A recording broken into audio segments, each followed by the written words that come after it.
प्रदेश के जिला लखीमपुर खीरी से ताल्लुक रखने वाले साजिद साहब, जो सिंचाई विभाग के रिटायर्ड सुपरवाइजर और एक दरवेश सिफत इंसान हैं, उनका एक अहम सवाल सामने आया। क्या अगर कोई व्यक्ति अभी अभी गुस्ल करके आए तो क्या नमाज के लिए अलग से वुजू जरूरी है? इस सवाल पर एक मस्जिद के इमाम साहब से उनकी बहस हुई।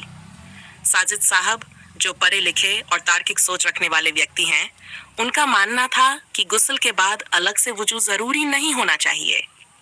बेहतर और प्रमाणिक जवाब के लिए ये मामला खानकाह आलिया चिश्तिया सबरिया, आस्ताना बुल्ले शाह, कलिया शरीफ के खलीफा हजरत मीर मेहताब खान चिश्ती साबरी के पास रखा गया। जवाब में फरमाया गया, ओपन कोट, हमें अफसोस है कि आज कुछ लोग इस्लाम को बेवजह जटिल बना रहे हैं, जबकि इस्लाम को बेहद आसान रखा है। Close coat. इस्लाम की बुनियाद सादगी और फितरत पर है।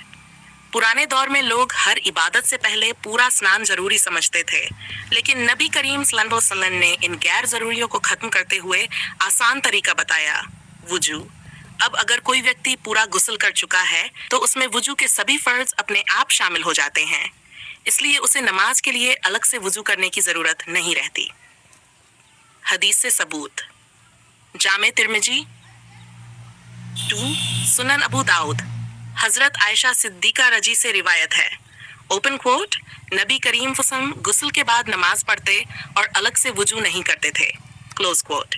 इसी तरह हजरत जाबिर इब्न अब्दुल्ला और उमर इब्न खत्ताब रजी से भी ऐसी रिवायतें मिलती हैं।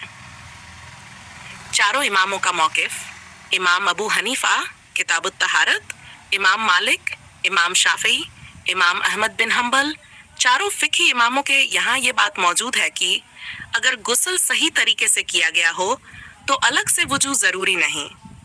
दारुल उलूम देवबंद का फतवा। दारुल उलूम देवबंद के फतवे में भी यही बात कही गई है कि गुस्ल में जब वुजू के अरकान शामिल हो जाते हैं तो अलग से वुजू की जरूरत नहीं रहती। नतीजा, साजिद साहब का मौकिफ बिल्कुल दुरुस्त है। अगर कोई शख्स अभी अभी गुस्ल करके आया है तो उसे नमाज के लिए अलग से वुजू करने की जरूरत नहीं है, बशर्ते गुस्ल मुकम्मल और सही तरीके से किया गया हो। इस्लाम आसान दीन है और हमें इसे बेवजह मुश्किल बनाने के बजाय उसकी असल सादगी को समझना चाहिए।